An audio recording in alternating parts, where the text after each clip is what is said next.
الله الواحد الأحد الفرد الصمد لم يلد ولم يولد ولم يكن له كفوا أحد.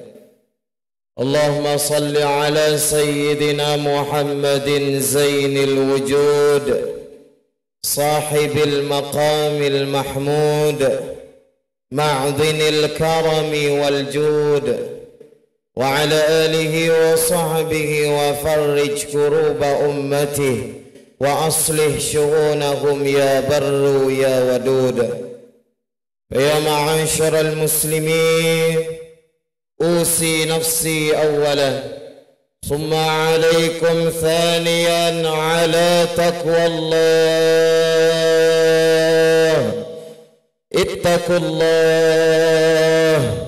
اتقوا الله حق تقاته ولا تموتن إلا وأنتم مسلمون.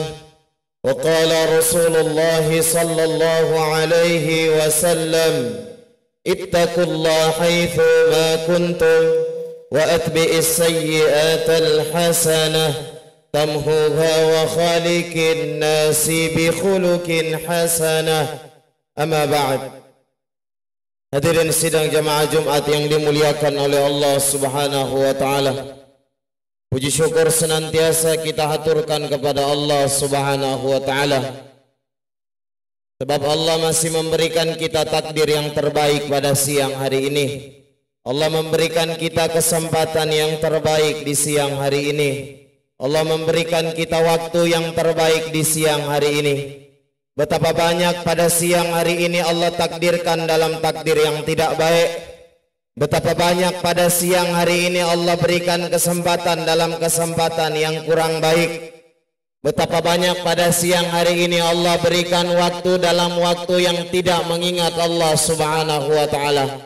Maka hadirin yang dimuliakan Allah Subhanahu wa ta'ala, bersyukur Allah takdirkan kita di siang hari ini duduk bersama, berkumpul di rumah dari rumah Allah Subhanahu wa ta'ala, tempat yang paling Allah cintai. Bahkan jangankan beribadah di dalamnya, duduk-duduk saja mengingat keagungan Allah Subhanahu wa ta'ala, bermunajat dengan kebesaran Allah Subhanahu wa ta'ala, keluarnya kita membawa pahala yang diberikan oleh Allah Subhanahu wa ta'ala. Jangankan duduknya saja, bahkan ketiduran di dalam rumahnya Allah, tidurnya dihitung ibadah oleh Allah Subhanahu wa ta'ala.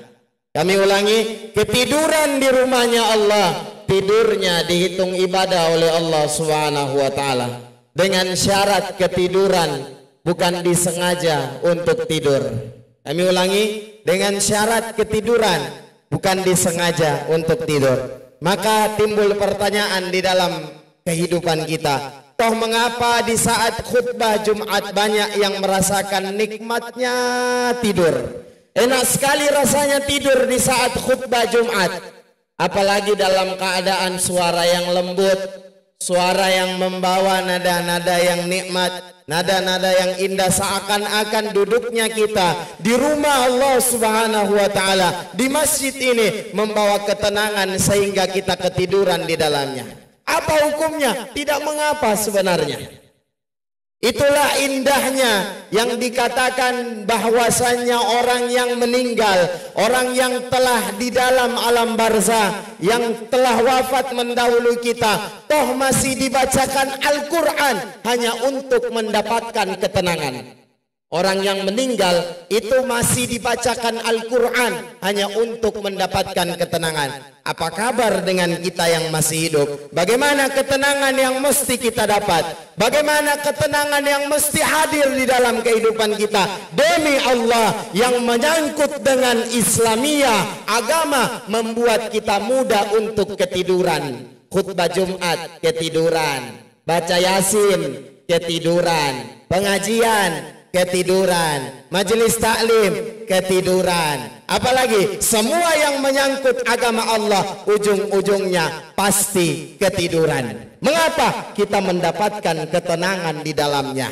Inilah jawaban solusi. Kalau orang yang meninggal saja mesti harus dibacakan Al-Quran untuk mendapatkan ketenangan. Kita orang yang hidup justru merasakan banyak ketenangan di saat berkecimpung, bergabung, berkumpul di dalam kebaikan-kebaikan agama yang Allah siapkan di dalam kehidupan kita. Makanya kalau susah tidur malam bukan main handphone, tapi baca Al-Quran. Insya Allah belum satu lembar, insya Allah pasti sudah ketiduran.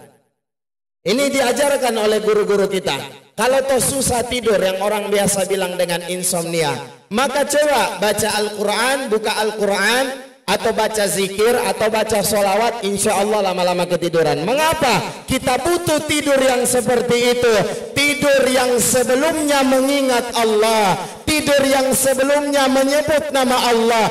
Tidurnya apabila tidak bangun kembali, maka wafatnya dihitung husnul khatimah. Makanya ada perbedaan Imam Syafi'i dengan Imam Malik. Kalau Imam Syafi'i sholat witir dulu baru tidur. Kalau Imam Malik enggak, tidur dulu nanti bangun baru sholat witir. Kita masing-masing punya amalan juga. Ada yang sholat witir baru tidur, ada yang tidur nanti bangun baru sholat witir. Mana yang benar? Dua-duanya benar. Imam Syafi'i punya pendapat benar, boleh diambil. Imam Maliki punya pendapat juga benar, boleh diambil. Tapi kita di Indonesia itu sudah mafhum dengan madhab Imam Syafi'i. Lalu bagaimana keadaan apabila kita mengikuti beliau? Beliau adalah orang yang sangat wara'. Apa itu wara'? Wara' adalah orang yang berhati-hati. Kenapa beliau sholat dulu baru tidur? Khawatir di dalam tidurnya Allah tidak izinkan untuk bangun kembali. Kami ulangi, khawatir di dalam tidurnya Allah tidak izinkan untuk bangun kembali. Makanya Imam Syafi'i mengajarkan, kalau mau sholat witir, tidur dulu, sholat dulu, baru kemudian tidur. Kalau Imam Malik sebaliknya. Mengapa? Imam Malik adalah orang yang mujtahid, orang yang sungguh-sungguh. Sekalipun saya tidur, saya tetap pasti akan bangun menunaikan sholat witir. Itu Imam Malik. Nah kita, kalau mau menggiring diri kita mengikuti Imam Malik, kayaknya setengah mati. Susah. Jadi kalau yang sudah disiapkan di negara kita ini, di daerah kita ini, mengikuti mazhab Imam Syafi'i, silakan ikut Imam Syafi'i. Insya Allah semua mazhab yang ditaruh di setiap daerah-daerah itu bukan untuk mempersulit, tapi untuk mempermudah seorang hamba beribadah kepada Allah Subhanahu wa ta'ala. Maka hadirin hadirat yang dimuliakan Allah Subhanahu wa ta'ala, kalaupun nanti ada yang ketiduran, tidak jadi permasalahan. Itu berarti tanda kita mendapatkan ketenangan yang Allah siapkan di dalam kebaikan-kebaikan agama. Salawat teriring salam senantiasa tercurah limpah atas Nabi kita Muhammad sallallahu alaihi wa ala alihi wa sahbihi wasallam. Nabi yang alhamdulillah mengingatkan kita, memberikan pelajaran kepada kita. Nabi yang alhamdulillah berjuang demi kita, tidak hanya dalam kehidupan beliau, bahkan meninggalnya pun membawa kebaikan di dalam kehidupan kita. Maka perbanyaklah membaca sholawat kepadanya fi lailatul gharra wa yaumil azhar, di malam yang berbunga-bunga dan di hari yang berbahagia. Mana malam yang berbunga-bunga? Tepat di malam Jumat. Dan mana hari di mana hari itu mendatangkan kebahagiaan? Tepat di hari Jumat. Tidak susah kok sekedar mengucap kalimat Allahumma salli ala sayyidina Muhammad wa ala ali sayyidina Muhammad. Kullul amal bainar rad wal qabul illa salatan ala rasul. Semua amal-amal perbuatan secara lisan, secara fisik, secara hati, secara pikiran yang kita kerjakan dalam kehidupan kita, bainar rad wal qabul, di antara diterima dan tidak diterima. Masih bergantung ini diterima apa enggak. Illa salatan ala rasul, kecuali bersolawat kepada Nabi Muhammad sallallahu alaihi wasallam. Falaisa laha illa al-aib, tidak ada yang menghijabkan solawat. Tidak ada yang memberi batas solawat akan tembus sampai kepada Allah. Bahkan Allah berjanji, siapa yang menyampaikan satu solawat kepada kekasihku, aku balas 10 kali rahmat kepadanya, aku balas 10 derajat kepadanya, aku balas 10 pengampunan dosa kepadanya, aku balas 10 anugerah keberkahan di dalam kehidupannya. Coba, hanya dengan kalimat Allahumma salli ala Sayyidina Muhammad wa ala ali Sayyidina Muhammad. Bahkan sebagian daripada guru kami mengatakan, kalau ada yang bingung mau merubah kehidupannya, mari merubah mulai dari bersolawat. Bingung ini, kita mau kembali ke jalan Allah karena begitu dalam tenggelam di dalam kemaksiatan, begitu dalam tenggelam di dalam kejahatan, begitu dalam tenggelam di dalam fitnah-fitnahnya dunia. Maka kita punya hati nurani kepingin kembali kepada Allah. Maka guru kami mengajarkan, kembalilah melalui jalur solawat kepada Nabi Muhammad sallallahu alaihi wa ala alihi wa sahbihi wasallam. Lalu apakah zikir itu kemudian tidak sampai kepada Allah? Sampai. Allahu Akbar, Subhanallah, La ilaha illallah, semuanya sampai. Hanya ada malaikat yang memeriksa amalan-amalan itu. Di dalam kitab Bidayatul Hidayah karangan Al-Imam Ghazali radhiyallahu taala anhu, ada 7 malaikat yang menghalangi amalia perbuatan baik kita untuk tembus sampai kepada Allah Subhanahu wa taala. Contoh, kita mengucap subhanallah walhamdulillah wala ilaha illallah wallahu akbar wala haula wala quwata illa billah. Itu malaikat pertama cek, ini orang yang baca kira-kira ada riyaknya enggak? Ada bangga dirinya enggak? Ada sombongnya enggak? Ada, kembalikan kembali. Kira-kira ini orang yang baca ada hasutnya enggak? Ada, kembalikan. Kira-kira orang yang baca ini ada iri hatinya enggak sama orang? Ada, kembalikan.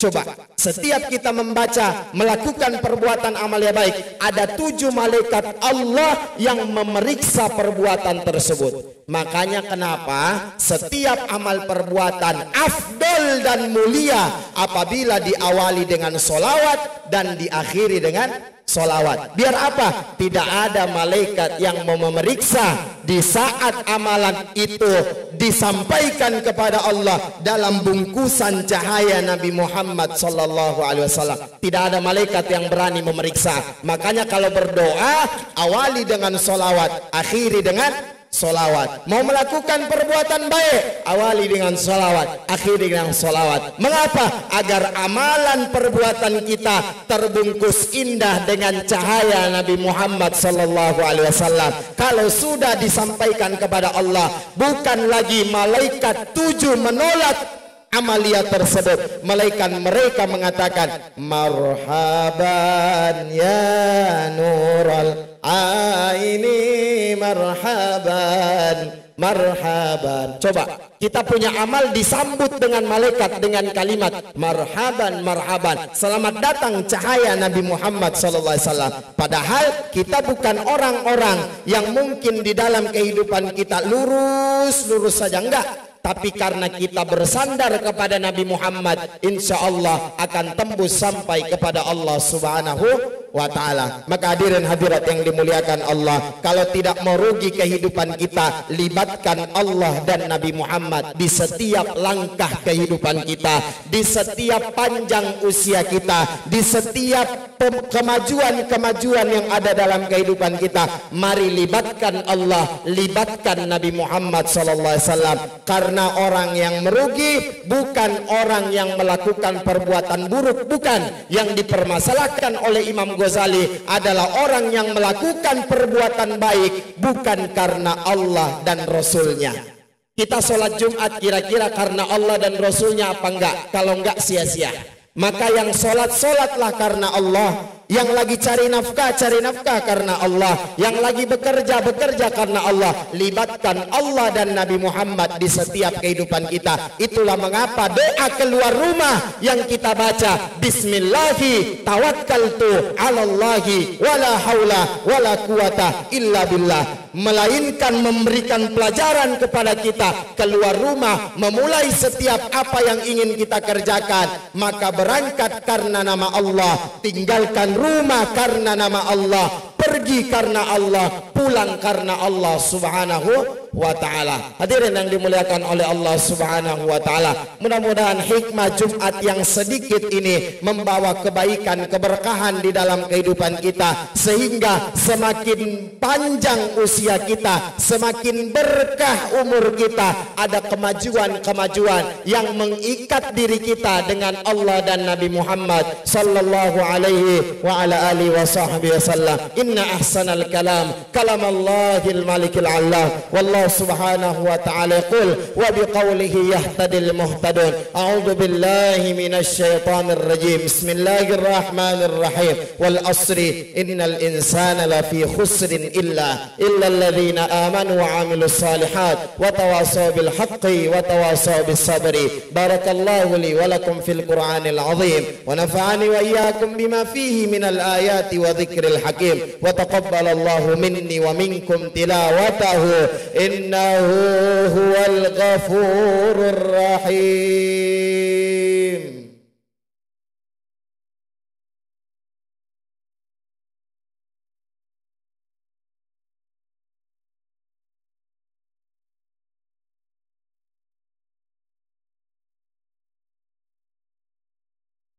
Alhamdulillah, alhamdulillahi wa kafa, wassalatuhu wassalamuhu ala abdihil mustafa Sayyidina Muhammadin wa ala alihi wa sahbihi ahlas sidqi wal wafa. Allahumma salli ala Sayyidina Muhammadin miftahi babi rahmatillah adada ma fi ilmillah, salatan wa salaman daimaini bidawami mulkillah wa ala alihi wa sahbihi wa la hawla wa la quwwata illa billah. Faya ma'asyaral muslimin, usi nafsi awalan thumma alaikum thaniyan ala taqwallah. Ittaqullah haqqa tuqatih wa la tamutunna illa wa antum muslimun. وقال رسول الله صلى الله عليه وسلم اتقوا الله حيث ما كنتم وأتبع السيئات الحسنة تمحوها وخالق الناس بخلق حسنة. قال الله تعالى في كتابه الكريم إن الله وملائكته يصلون على النبي يا أيها الذين آمنوا صلوا عليه وسلموا تسليما. اللهم صل وسلم وبارك عليه وعلى آله وارض عن الخلفاء الراشدين سيدنا أبو بكر الصديق رضي الله عنه، ثم إلى سيدنا عمر بن الخطاب رضي الله عنه، ثم إلى سيدنا عثمان بن عفان رضي الله عنه، ثم إلى سيدنا علي بن أبي طالب كرم الله وجهه. اللهم اغفر للمسلمين والمسلمات والمؤمنين والمؤمنات الأحياء منهم والأموات. اللهم إنا نسألك التقى والعفاف والغنى واليقين والرضا والسلامة. اللهم انصرنا وانصر الإخواننا المسلمين في فلسطين. اللهم ارحم لنا وارحم جميع المسلمين في فلسطين. اللهم أعز الإسلام والمسلمين وأهلك الكفرة والمشركين ودمر أعداء الدين وخصوصا في بلادنا الإندونيسيا يا أرحم الراحمين. ربنا آتنا في الدنيا حسنة وفي الآخرة حسنة وقنا عذاب النار. صلى الله على سيدنا ومولانا محمد وعلى آله وصحبه وسلم. الحمد لله رب العالمين. عباد الله، إن الله يأمركم بالعدل والإحسان وإيتاء ذي القربى وينهى عن الفحشاء والمنكر والبغي يعظكم لعلكم تذكرون. ولذكر الله أكبر والله يعلم ما تصنعون. أقيموا الصلاة.